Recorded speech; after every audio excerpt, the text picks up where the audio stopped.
নমস্কাৰ, মই ৰঞ্জন চৌধুৰী। প্ৰব্লেমটো হ'ল যে 2031 চাগে কংগ্ৰেছ আহিব পাৰে যদি এতিয়াৰ পৰা যুঁজি থাকে, সেইটো হিমন্ত বিশ্ব শৰ্মা ডাঙৰীয়াই কৈছে। তো 31 আহিবলৈ কোনো কিন্তু উপায় নাই।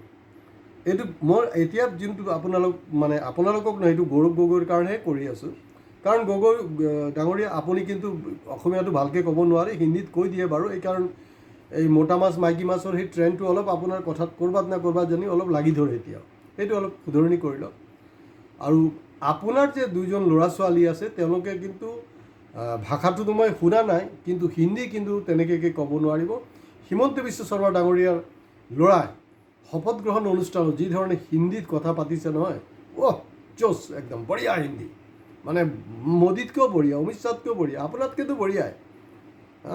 আপুনিতো কিবা কিবি ভুল ভাল হিন্দী কৈ থাকে, পৱন খেৰ কো পেলুংগা, কিবা কিবি পাতাল চে নিকেলাও, কিবা কিবি কৈ থাকে। তো গতিকে নেক্সট হ'লগৈ আপোনাৰ এই হেৰি হয়।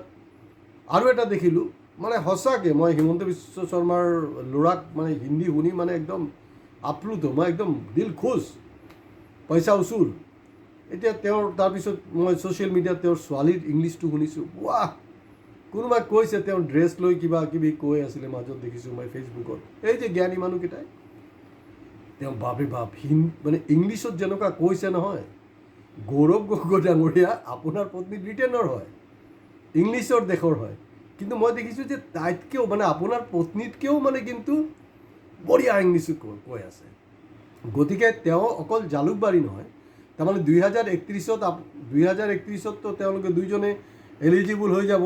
ছোৱালী বা ল'ৰাৰ মাজত একজনটো হ'বই আৰু, কোনো অসুবিধা নাই। হয়তো এতিয়া অলপতে 31 আগতে হৈ যাব তেওঁলোকে। তো তেওঁলোক মানে কম্পিটিটাৰ হ'ব। আৰু তেতিয়া কিন্তু আপোনালোকে ক'ব নোৱাৰিব না সেইটো হিমন্ত বিশ্ব পৰিবাৰবাদ চলাইছে, নহয়। আপোনালোকে যোৱা 70টা বছৰ চলাইছে, এতিয়াতো আপ টু 2047লৈকেতো চলাব দিব লাগিব ন।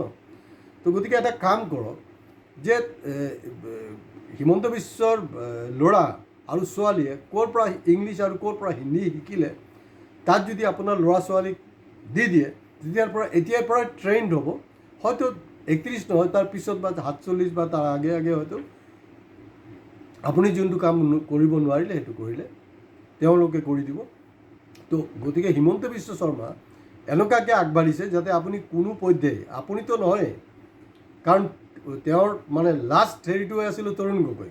কাহানী ইয়াতে শেষ কৰিম। আৰু ঠিক তৰুণ গগৈ ঢিলা কৰাৰ পিছত আপুনিতো ঢিলা হ'লেই, এতিয়া আপোনাৰ ল'ৰা ছোৱালীৰ ওপৰত টাৰ্গেট আছে।